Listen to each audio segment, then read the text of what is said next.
See on the screen my great colleague from my New York Times, Yuriy Sergeyev, former Ukrainian Ambassador, permanent representative to the United Nations, who is speaking with us, communicating from Ukraine. So it's a miracle of technique that he's here. So are you there? Yes, I'm here. Okay, welcome. And certainly we would first like to send you and to your heroic nation our greetings of solidarity with you. And my first question is, how are you? How do you feel tonight? I'm fine, but feeling you could understand that. So as the whole nation, as the whole of my compatriots, so we are so shocked of what is going on and what a vandalism we are observing around. So how it could happen in 21st century? Oh, it's awful. It's awful. And thank you, Martin, for inviting me, and thank you for the topic you raised with your colleagues during all the past days. I followed your discussions. Well, thank you for that. Thank you for solidarity and for thanking for raising the problems for your students and worldwide. Thank you indeed. Look, we all see what's now happening in your country. We all are aware that the basic norms of civil behavior between civilized nations have been violated. Can you first tell us something about the history, how this thing has come into existence? Because when we were together at the United Nations in New York, I was there between 2006 and 2011, certainly certain things were already in the air, but not this one. So what changed in the meantime? You see, at your time, I raised a problem in the General Assembly about the genocide, so-called the artificial famine, Holodomor, which was organized by the Stalin regime in Ukraine in early 30s last century. So that's why it was one of the story when the Moscow tried to dominate and try to exterminate Ukrainians. This is exactly what we have today. Look what happened after the bombing of the Mariupol. At that time, immediately the next day, the President Zelensky, in his emotional address, said, "I'll try to quote close to the text." He said emotionally, "Why they bombed Children's Hospital? Why they bombed maternity house? How did they threaten Russian Federation? What kind of a country is this, the Russian Federation, which is afraid of hospitals, is afraid of maternity houses and destroys them? Well, pregnant women were going to shoot at Moscow. Did someone in the maternity house humiliate Russian language speakers? So what was it?" So the answer now is repeated in many capitals, friendly capitals, and at your seminar. You yourself rightly said that it was nothing but a genocide, a fascism known as Russism. Numerous facts of atrocities of Russian soldiers, which fall under the definition of genocide and crimes against humanity, well, were revealed, and of course they will become the basis of the indictment against Russia and its leaders. The question is, these frequently asked questions: could the annexation of Crimea and Russian aggression in the east of Ukraine and the ongoing war unleashed by Moscow recently happen if there was a different president in Russia, not Putin? My answer is yes, it could. And it is mainly due to the vicious system. Look at in the early 90s, under Boris Yeltsin, likely a Democrat. A new Russian foreign policy doctrine was adopted at that time. It contained the right of Russia to protect the interests of Russian speakers worldwide. Even then, the right of Russia to use its army abroad to protect their interests was provisioned. It was Yeltsin regime, democratic regime, who revived Brezhnev doctrine to use the force abroad. Just to remind a few facts, it was in July 1993, the Russian parliament voted overwhelmingly to declare the Crimean port of Sevastopol as a part of Russia. At that time, so we raised an issue in the Security Council and we gained.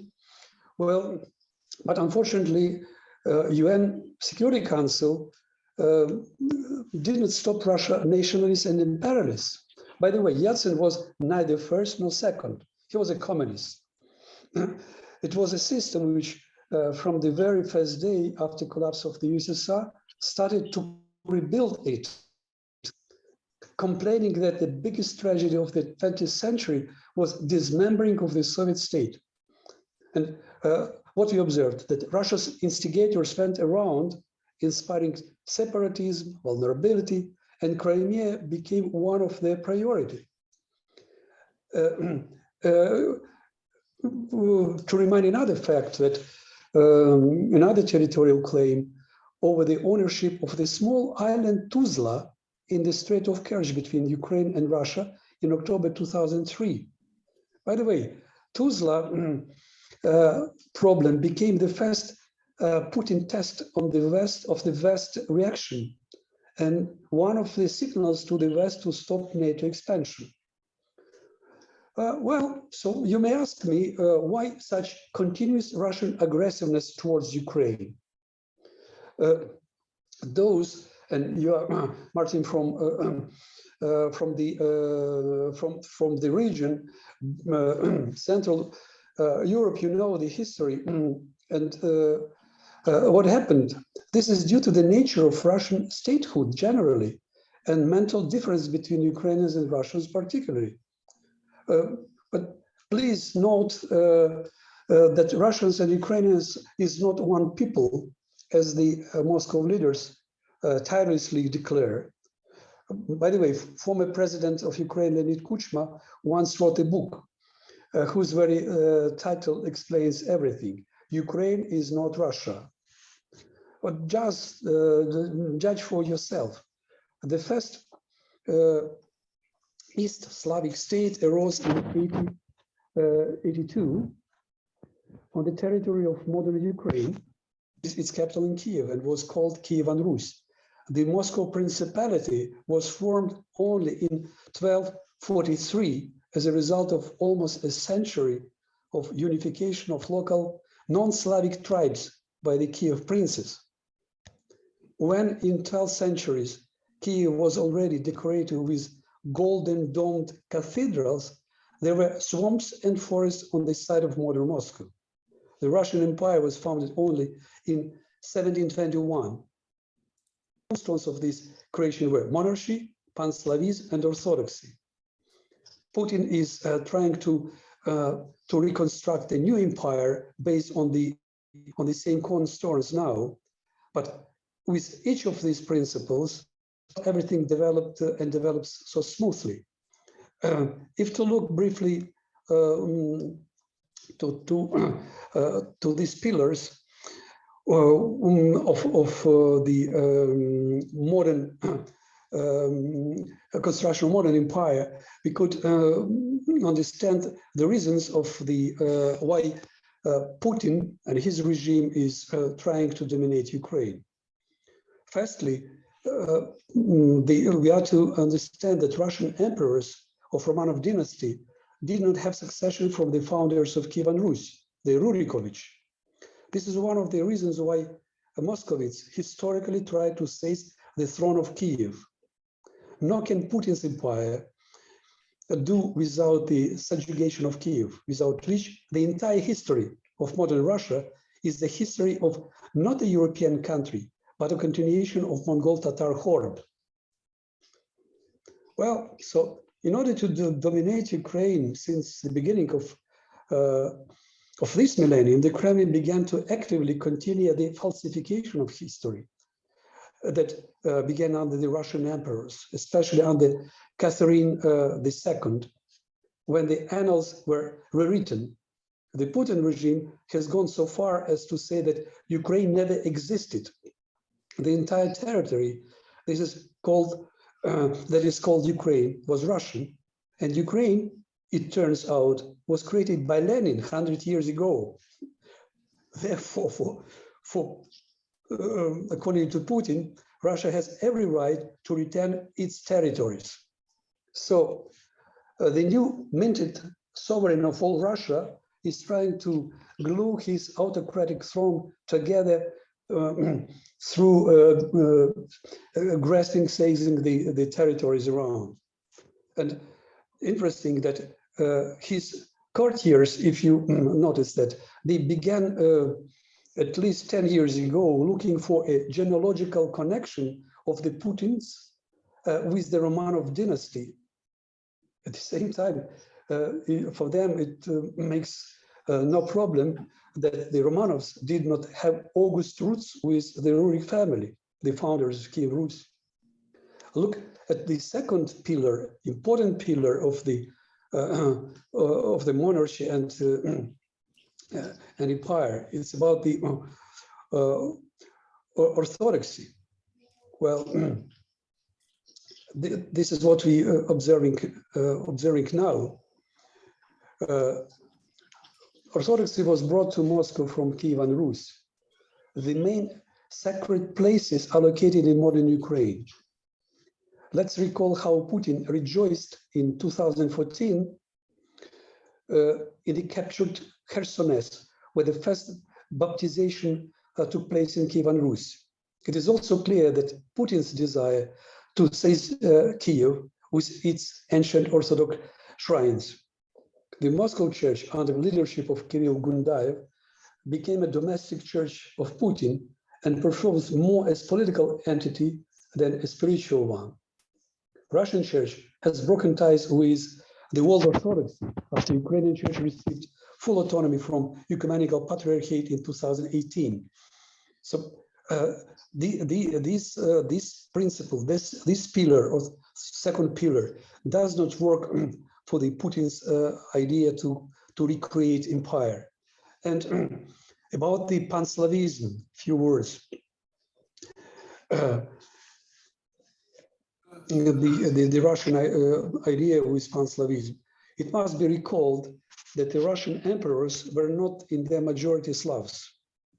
From here, they were not Slavs. Well, so that's why it's clear to understand that they hatred everything Ukrainian. Well, Putin desired to subjugate the Slavic countries now.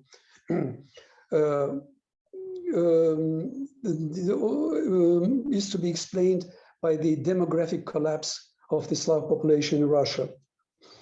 The idea of uniting one empire primarily based on the Slavic states through ideology of the Russian world failed, so the machine of forceful suppression was launched.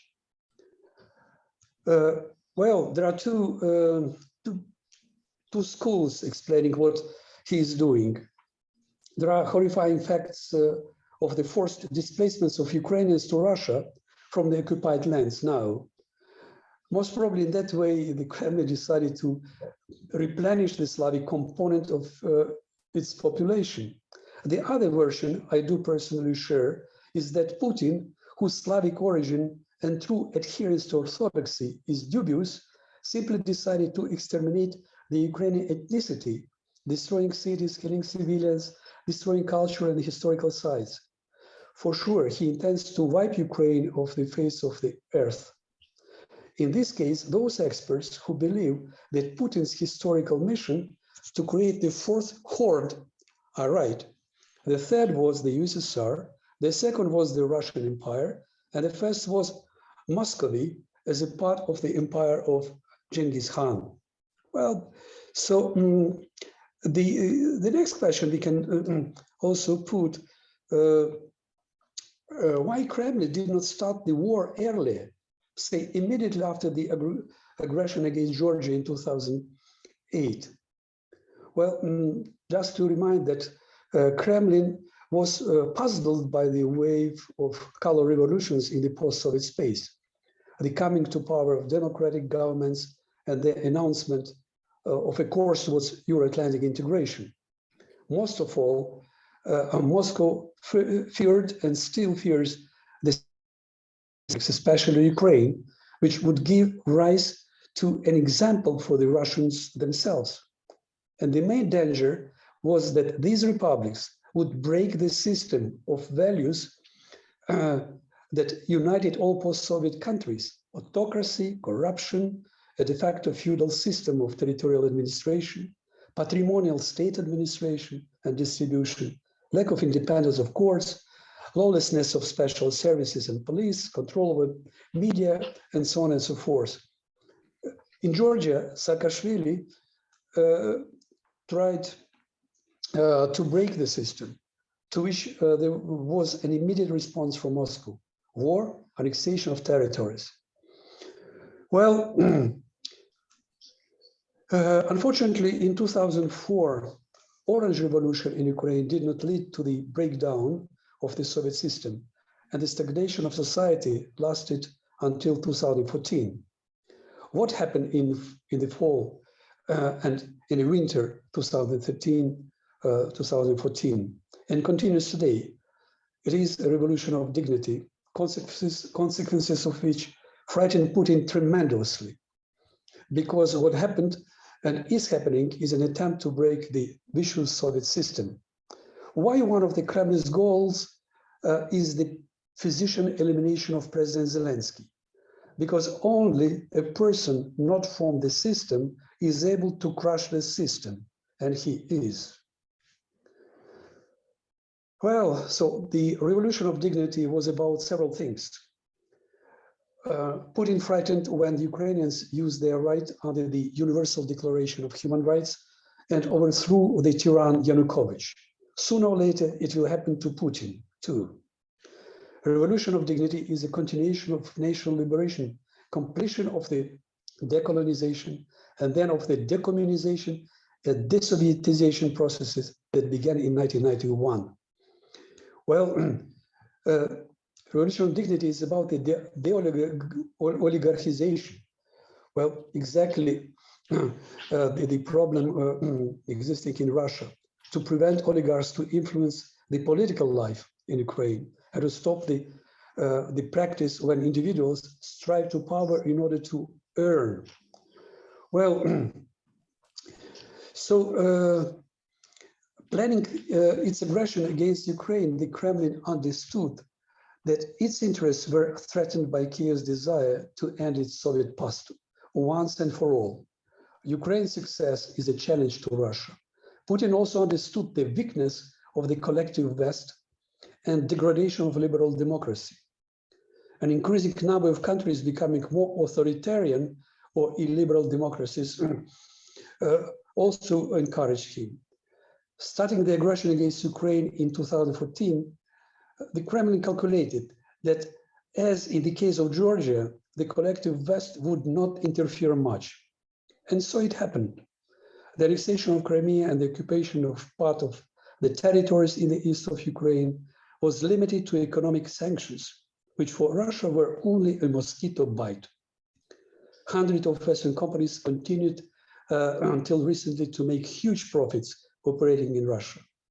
This continued until February 24, 2022, the Kremlin having unleashed a war against Ukraine under a far-fetched pretext, turning Ukrainian cities into ruins, sparing neither children nor women, has crossed the red lines of patience. The democratic world showed solidarity with Ukraine. Just to remind, on March 2 this year, a special session of the United Nations General Assembly by 141 votes against 5 satellites of Russia, well, big democracies like Syria. Well, what's adopted the resolution aggression against Ukraine? Ukraine receives now financial economic assistance, foreign companies leave Russia. Is this enough to stop Putin?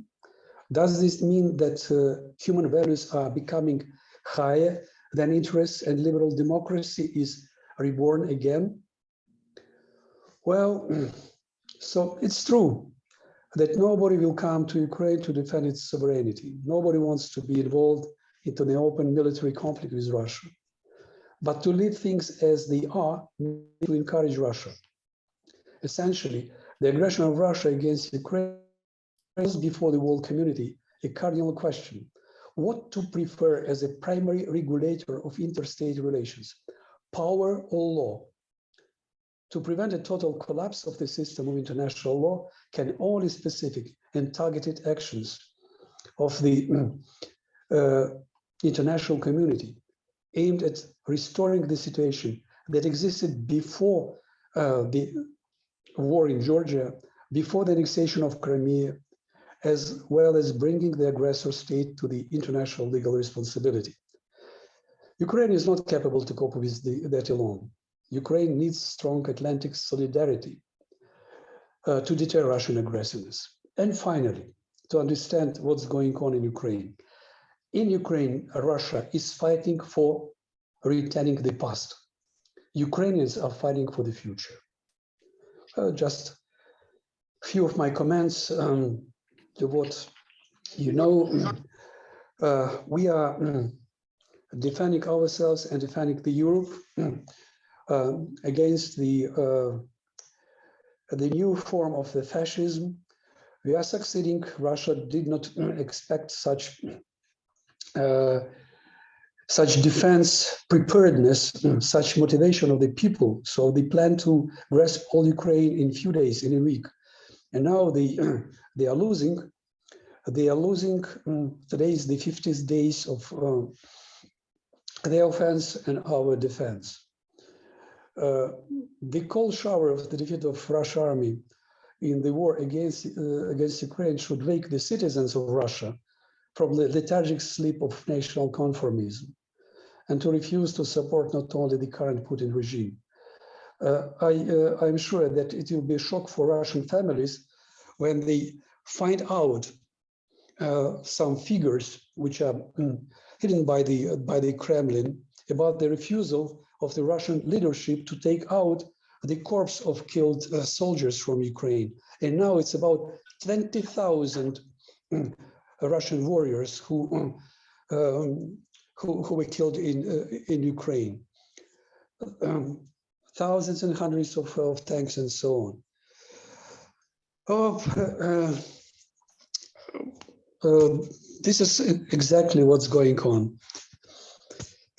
So we are capable with the global support, with the support of our friends who are sending not only words of solidarity, but supplies the means how to defeat the best army in the world, as Kremlin used to announce broadly. Now this army is losing every day.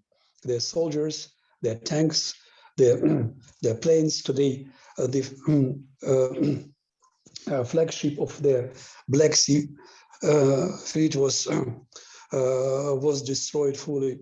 Well, for sure, we'll win in that war, and we hope that the world, the democratic world, will win, and they'll stop that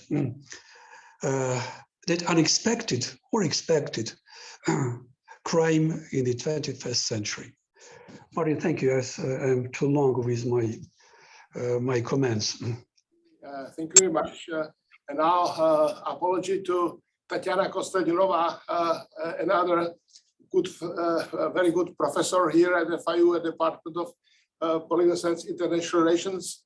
She's a Bulgarian background, so she, I think, knows also the situation from this perspective. Tatiana, welcome to our discussion.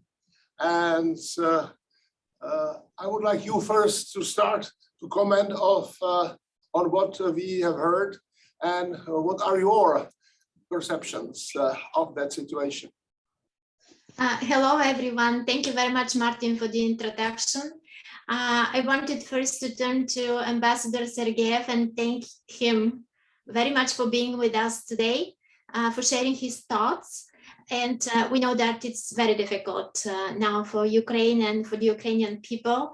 It is also very difficult for us who were born and raised in Eastern Europe, who know a lot about communism, about the Soviet Union, about Brezhnev, about the doctrine of limited sovereignty that I guess you referred to in your speech. We have been following closely the events in Ukraine. Well, there are so many things to share, so many things to say about because there are so many different aspects. I wanted to mention a few things about the immediate neighbors of Ukraine and how they were affected, and this incredible wave of support that we see in Poland, in the Baltic states, the pictures that are coming from the meeting between the presidents, right, from today. I think another meeting in Kiev, and also the pictures that coming stream about refugees who have flown out of the country are moving and touching, and the stories that we hear from these people who saw firsthand with their own eyes what was happening. This is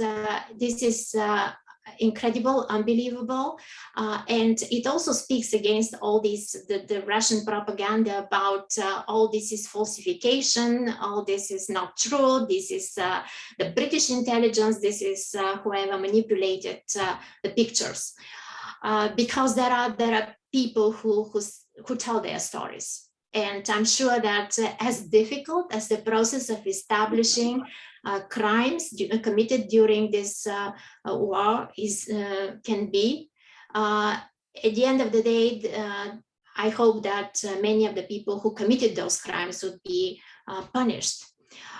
We also have been thinking about the possible outcome of the end game. We don't know what the end game, what kind of end game President Putin envisions, because it seems that he started the war with one plan in his head, but despite the fact that a few days ago he said everything goes according to plan, we know that that the plan was different.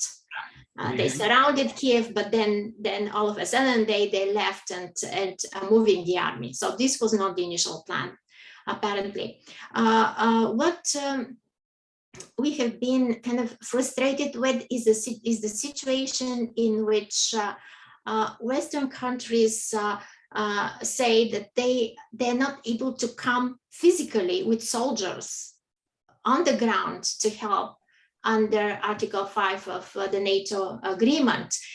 So it's weapons that is being sent. So it's a matter also of time, how soon these weapons will be sent, how soon they will be able to help the Ukrainian army stand against even more forcefully and successfully and effectively against the Russian army.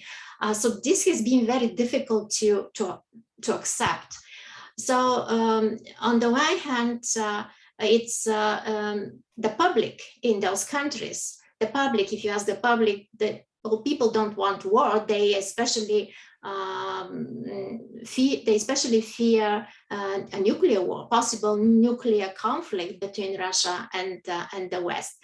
So it's taking and it will take leadership on the part of the Western governments to explain to the public, to lead the public that this is the right thing to do, to help even more the effort that we see in Ukraine. Because as it's often been emphasized, Ukraine is fighting also for Europe today, and for all the values that we connect Europe with, associate European Union and the West with.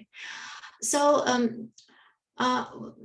one question that I thought if I may, I could ask Ambassador Sergeyev to please, with his strong background in diplomacy and foreign relations and his expertise, to please share some thoughts with us about is how probable it is that Ukraine will be able to keep the territory of the Donetsk and the Lugansk People's Republics. Because in multiple occasions, President Zelensky mentioned that he said basically that we will fight for every inch of Ukrainian territory and will defend it. But we know also that it's a complicated story on the ground. So how probable it is, according to, and I know that there are many factors that may interfere and condition, and also is this prospective membership of Ukraine in NATO absolutely unthinkable? Can we just absolutely stop thinking about it? Well, so of course we will be fighting for every inch, because you could understand that if we leave the territories on the east of Ukraine and Crimea pending, so we will live with the frozen conflict too long. And so if to finalize all this war, it means that we are to return all these territories now, or at least to declare that we will return them. Well, so the situation now is in favor of Ukrainian nation, which is being united as never before. Even the Russian-speaking territories, so-called, well, so they are fighting. They are fighting for the whole of Ukraine. Look at Kharkiv. So the city was fully destroyed, but they have not surrendered. So they are fighting, continue fighting. Mariupol fully destroyed, but people is still there. So the territories in Lugansk and Donetsk, so who are suffering now, which were under control of Ukraine, and now they are being occupied. So people are trying to move from there.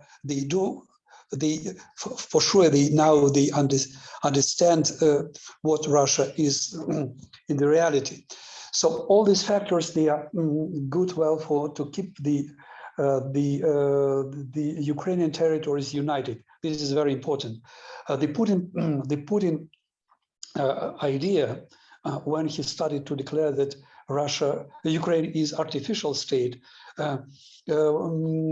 he planned well to divide Ukraine in some territories. Okay, this one should go to the Poland, this one to Hungary, and the rest to Russia. So it was, and now how to stop this kind of the separatism? This is a question, and the war, unfortunately, is helping well to keep the nation united. Of course, it is not easy to return the territories.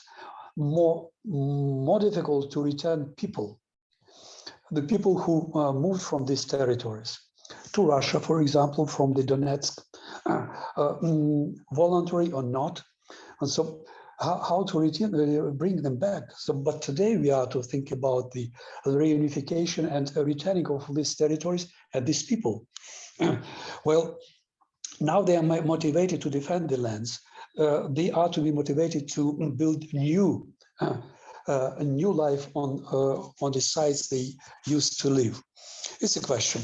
So now the Ukraine with the partners in Europe started to think about the Marshall Plan for the future after the war, how to not only to return and to revive the territories on the east and the Crimea, but who modernize Ukraine generally, to help Ukraine to move out from the Soviet past, which is still still have the problems and so on.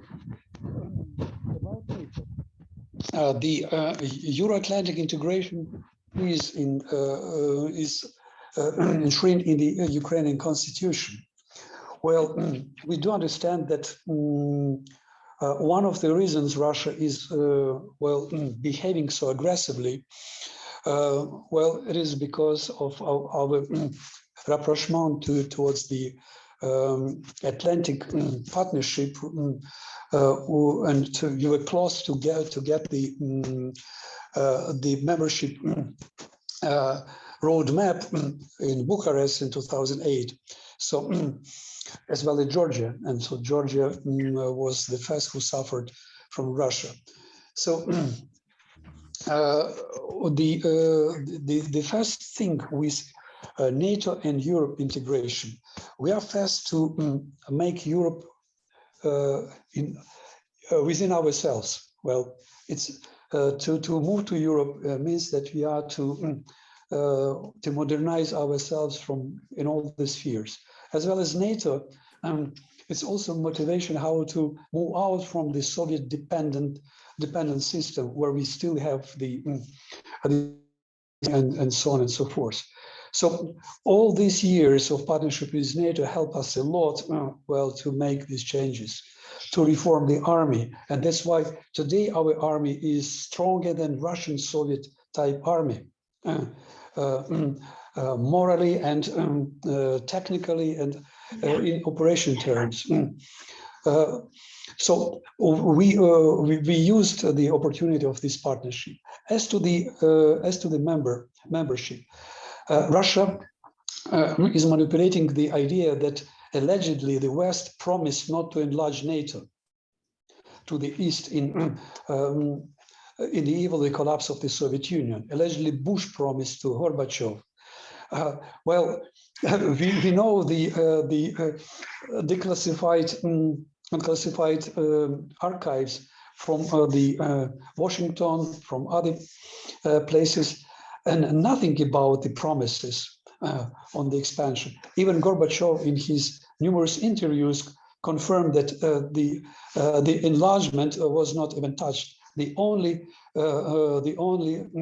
theme about the NATO concerned Germany. That's all. That's all. So that's why it's a manipulation. It's a manipulation. But there are two sides of the story. There is the Ukrainian willingness, and there are the realities that the member states, NATO member states, should take their own decisions. Still, there is no consensus on that. That's why the story needs time about NATO. The story about European Union is clear enough.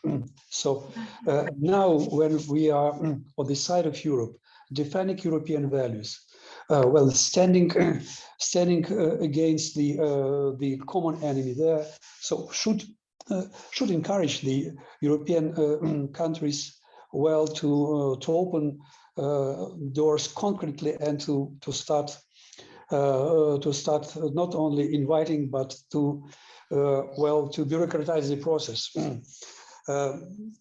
I guess that this message was well accepted in Brussels during the recent months, and now we are waiting the decision. We are waiting the decision. Another question. Thank you, first of all, Professor Constantino. I read your remarks, your articles, your statements. Well, about the possible involvement of NATO and European countries, and I like the idea you shared recently about the combination of the different countries to have the coalition of the countries. When Poland invited, well, other members to join this coalition. I guess that of course, if a NATO country, namely Poland, is ready to move in that direction, it would be good that non-NATO countries join this coalition. So it will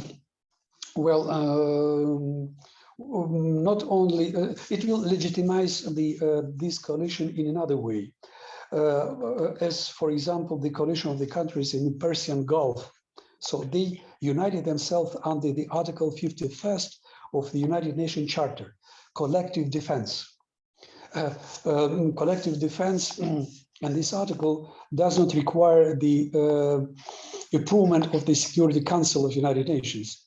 They just notifying them that under this article, we gathered well to protect the values, to protect whatever. By the way, it's interesting that the Article 51st is a part of the NATO Charter. So what it is said that yes, the NATO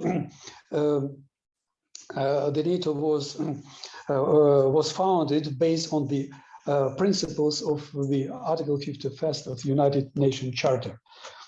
Just the collective self-defense, protection of the values, and so on. That's why the idea, well, to have the mixed coalition is a good one. So not to provoke Russia and to unleash the global war, but we have a global war. De facto, we have a global war. So, and if we had the Cold War as the third global war, so this is the fourth open global war. Well, all the continents are involved in that, directly or indirectly. Well, so here is that. And thank you. Thank you. I finally see you again. I will make my comments, and then I hope students will enter this discussion with their own questions. My comment is actually highly very symbolical. That is, Russian flagship Moscow was discapacitated today because it was the same vessel on which Gorbachev met with President Bush in December of 1989, when the whole process of transformation started.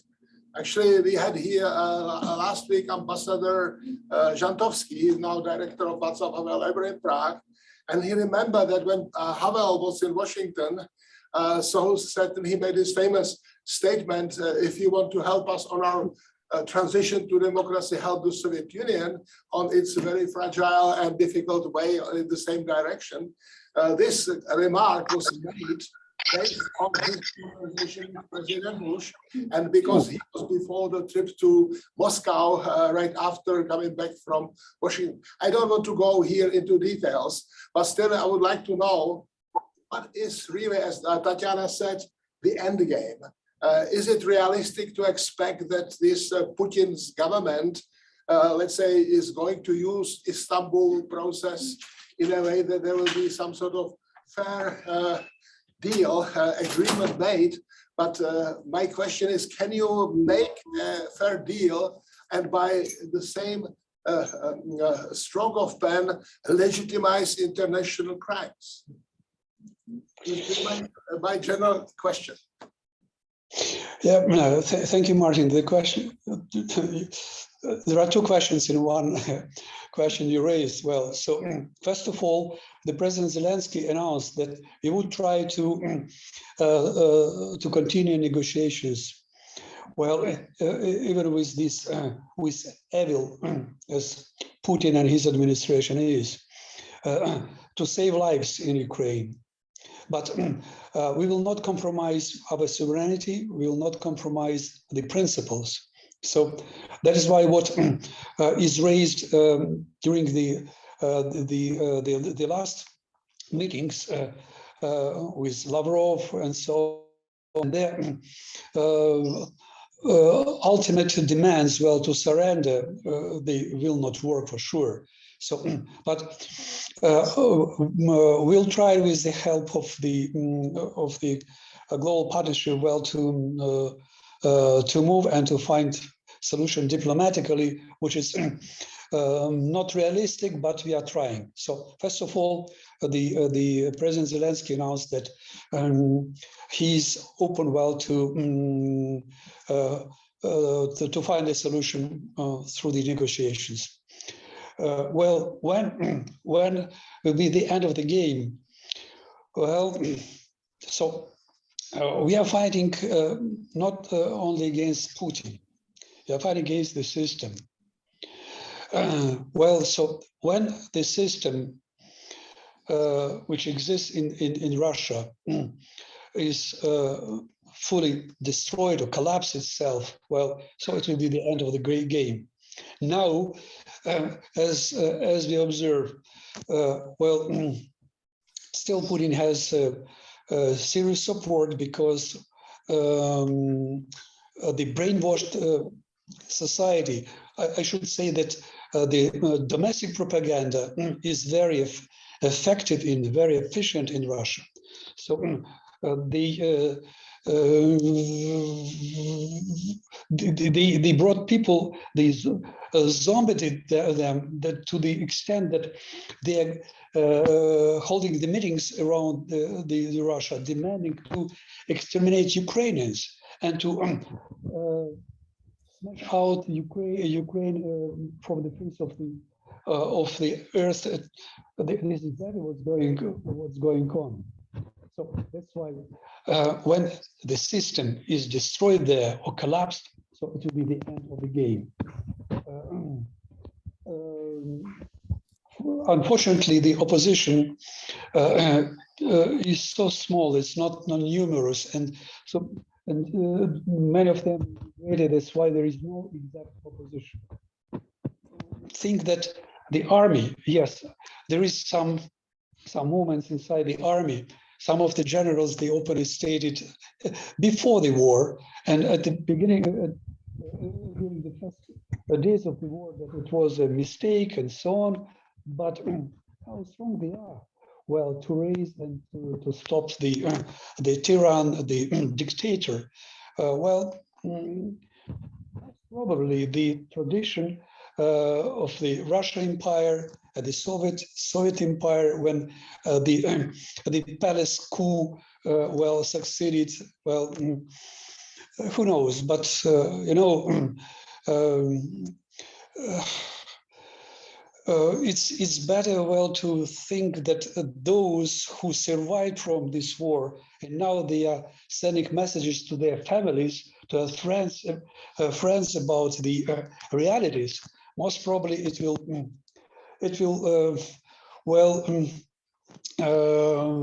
bring some movements in Russia, but now it is too far from the reality. Students, is there anyone who has the courage to raise hand and question? Okay, go ahead.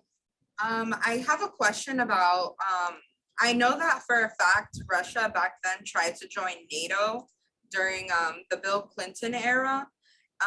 Why didn't Russia ever join NATO at that point? And do you feel that Ukraine being in talks to join NATO made Russia a little bit hesitant, considering that Ukraine would then border the NATO countries if in fact they did join NATO? Well, good question. So the relations with NATO, both of the Soviet Union and Russia, is interesting. Just to remind you that in 1954, it was a report of the Minister of Foreign Affairs of Soviet Union to the political bureau of the Communist Party in Moscow, when he advised to join NATO. For what? To lead the NATO in one day and to destroy the NATO. It's interesting, and it's a Stalin's slogan. Well, if you want to destroy something, head it the process. So then during Yeltsin, Russia was invited to join the NATO program Partnership for Peace, and Yeltsin, it was in 1996, I guess, or 97. Well, Yeltsin applauded this idea. Russia became the member of this partnership, for peace, even more. They demanded more for them, and the special body was organized between NATO and Russia, the NATO-Russia Council, which existed until the war against Georgia. So NATO never planned to dominate the Soviet Union and Russia. The facts that NATO tried to find the partnership and so on are so obvious. But Russia and its nature, did not permit them to go in that way, and to move in the way of the Democrats wanted at the beginning of the new Russia history in 1991. They wanted to be part of the democratic world, to be part of European structures and so on. But it didn't happen because after the victory in the presidential elections in 2004, Putin dramatically changed his stance, dramatically. He started to glorify Stalin. During his campaign, he used NATO factor as a factor of enemy, and so encouraged the Russian population to support him. He demonized what happened in the role of NATO there. So that's why, starting from 2004 at least, Putin took the position not to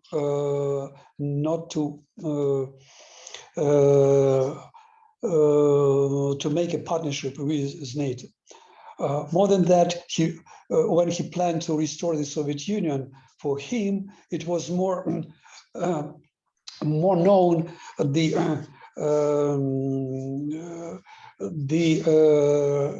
world order based on the bipolar confrontation. That's why he started to build everything for this bipolar confrontation.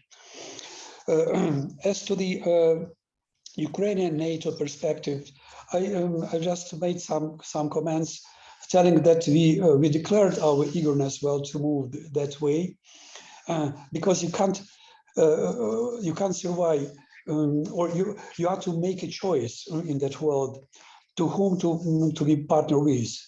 Russia, from the beginning, tried to involve us in the new structures, including their military bloc, so-called the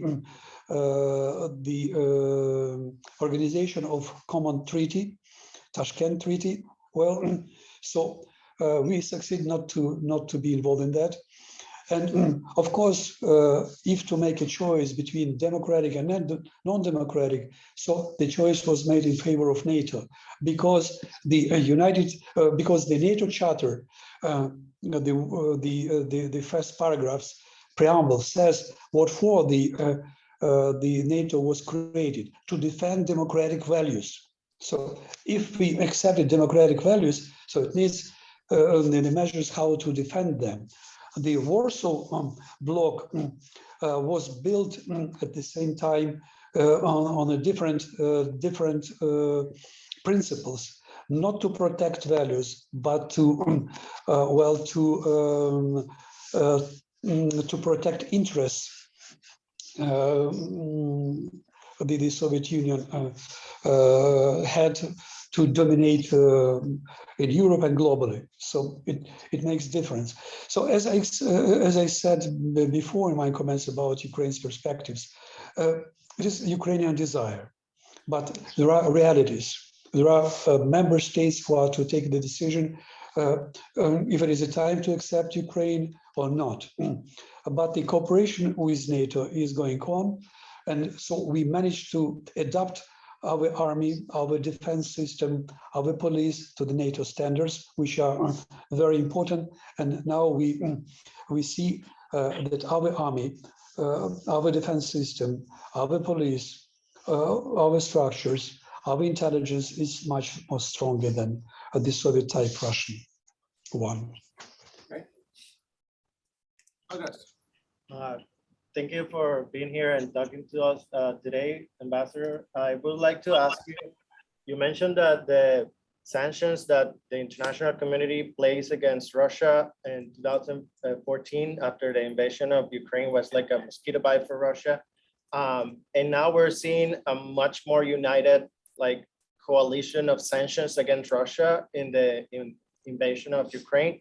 But do you think those sanctions are doing enough to deter Russia from the invasion? Or do you think the international community should do more as far as deterring Russia and stop the invasion? Well, in 2014, sanctions were very weak. If at that time the global community it reduced the same sanctions we have today, most probably we wouldn't have situation of today. So, but any kind of the sanctions, economic sanctions, financial sanctions, personal sanctions, they do not have the immediate result. So in a midterm and long-term perspectives, they will, because particularly when it concerns the critical economic spheres, like for Russia it is energy, oil, gas supply, military, so banking system. So it will work. It will work, but again, not now. Russia has a lot of the natural resources, and they have alternatives of how to supply them. When Europe started to, the United States started to raise the issue of, well, to cut buying gas and oil, and now the discussion is about the oil embargo. Well, when the Nord Stream pipeline was paralyzed, so Russia immediately launched negotiation with China, and so they agreed on the supply. So that's why sanctions. There are sanctions and sanctions. So if they are targeting the main industrial potential, financial potential, yes, it is. But to deter Russia, the global community needs something more, because the international order has been destroyed fully. It means that the global community, democratic community, should think about the new mechanisms, because the old mechanisms created after the Second World War, they don't work. Look at the United Nations Security Council, fully paralyzed. They can't stop aggressiveness, particularly of the country who sits on the permanent who sits on the permanent place in the Security Council. You can't expel it, because Article 6 of the Charter says that the violator of Charter could be expelled, but after consultation with Security Council. How to expel Russia if she is in the Security Council? No. So it means that the approaches should be dramatically changed in favor of the global control and global influence to stop the aggressions of the type. If to remind you, the predecessor of the United Nations, the League of Nations, had the most stronger mechanism how to expel violators. Russia, the Soviet Union, was expelled from the League of Nations immediately after invasion in in Finland. Russia was expelled there. League of Nations was also weak, and that's why League of Nations failed to prevent the Second World War. The same could happen with United Nations. Well, if the global community is not in a position, well, to change the principles of the coexistence on the planet, how to stop, how the United Nations and the global community use the enforcement measures. In the Charter, there is no provision about the peace enforcement, only about peacekeeping. But at the same time, the principle of peacekeeping says that if there is no peace, nothing to keep. Well, so that's why the idea to send UN peacekeepers to Ukraine is not realistic. It could be blocked by Russia, but at the same time, they are not sending troops to where the open conflict is. Well, so that's why the question is not answered. The debates are going on, and the global community now facing the realities of the formation of new world order. What this world order will be, hopefully, we are returning back to the leadership, or at least some signs of the leadership of the liberal democratic values. When, as Biden said, we are to be led by the power of our examples, not by examples of our power. But so the solidarity could bring to the solution. This solidarity is now being forged. Well, Tatiana, do you have any comment on what you have heard? Yeah, I have a few comments. My first comment was about the negotiations that are taking place in Istanbul, and we've asked ourselves how effective these are, because it sounds like they meet their different officials at different levels, but they talk, but there is no real outcome from them. And in addition to that, there is this sense that President Putin is trying to demonstrate that he's not interested in meeting with President Zelensky. So perhaps he wants to negotiate directly with the United States. That at least that's the sense that that's developed, and regain for Russia a status of second big power in the global power in the world. So we'll see how the negotiations process goes, but I'm not very hopeful at this moment that the Istanbul sequence will produce something more effective. And also another comment on what happens in Russia. And the ambassador said that that we are not sure because of the the status in which the Russian society is, and civil society, these constant attacks by the regime on prominent leaders of the opposition.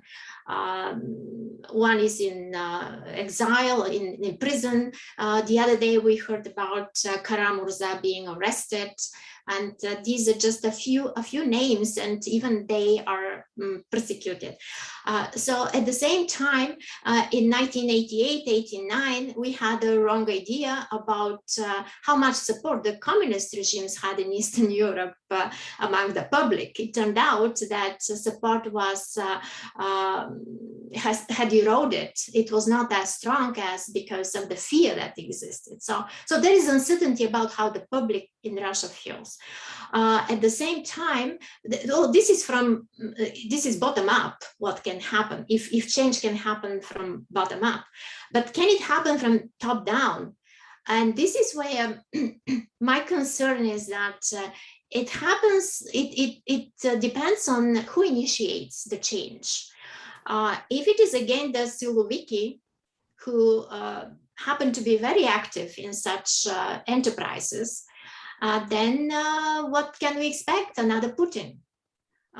If the pattern continues and just imitation of change, that it will take a little bit of time or more time maybe for us to figure out and to be able to say for sure that it's just an imitation. So it is, I'm afraid it's very hard to predict right now what the future holds for the regime, and when the system this authoritarian type of regime that emerges there will kind of collapse.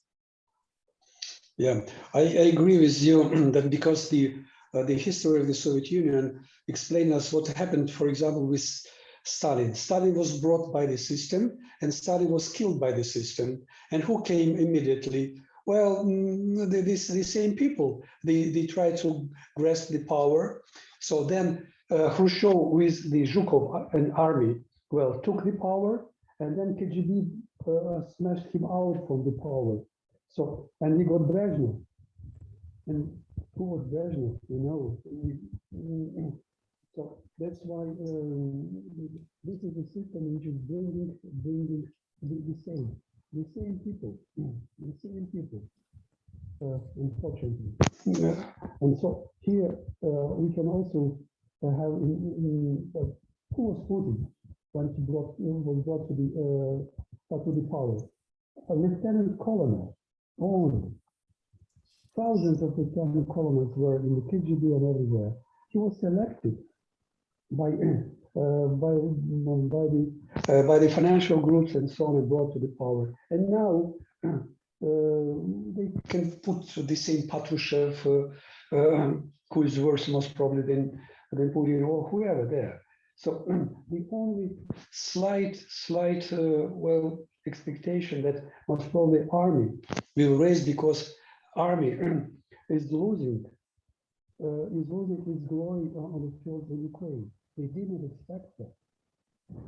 And so if we raise, maybe, but I agree with you. For the time being, there is no signs that it could happen soon. Well, most probably, you know what, if Putin understands that there is no way for his victory, but he needs victory before the 9th of May, the victory day in the Soviet Union. And so he could invent this victory, telling that, look, we succeeded, we destroyed, his plan was, we destroyed the military infrastructures. Yes, they bombed the airports, they destroyed airports, but not military, it's civil. But he could bring it as whatever.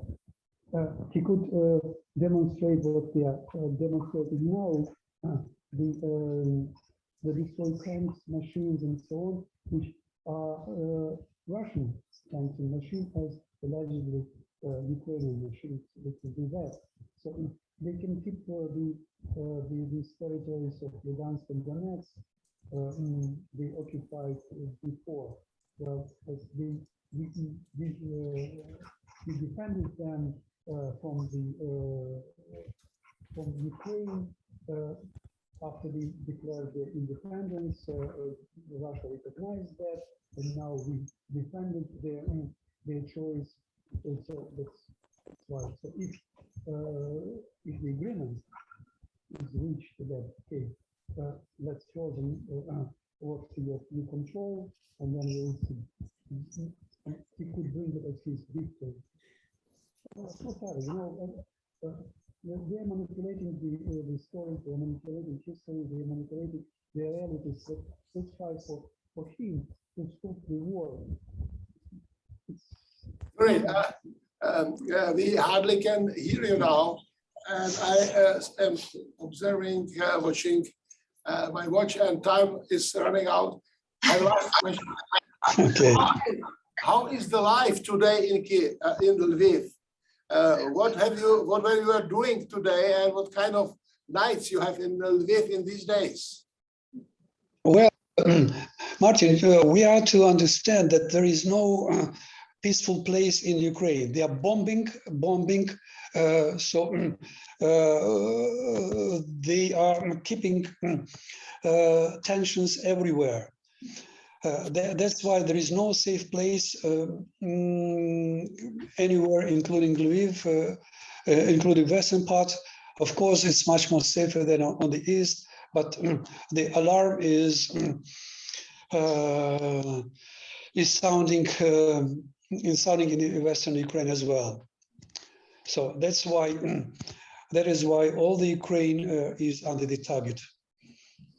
Is a target. Can I heard something to say or no? No, thank you again. Thank you for your solidarity. Thank you for sharing your thoughts. Well, all the best to students. You have a great teachers, good friends. Well, a big. Well, wishing you all the best. Well, and I hope to see you soon somewhere here. I hope that Thank you. Here at some point. We would like to wish you, you know, I don't know, Catholics have Easter now. Is Easter celebrated in Lviv in these days? Yes, so yes, sure. Whoever So, is celebrating, yes, celebrated. last Sunday we celebrated Catholic Easter. This Saturday, we'll celebrate Pesach. The next Sunday we'll celebrate the Orthodox. Okay, so, celebrations. Okay, thank you very much. I think that you deserve a round of applause from our students. Thank you. Thank you very much, and stay safe, please. Thank you. Thank you. It is the end of this public seminar. So I'd like also to recognize those who teaching this from outside, and let's hope that achieve its goals and be free nation. So thank you very much and wonderful Easter. Thank you.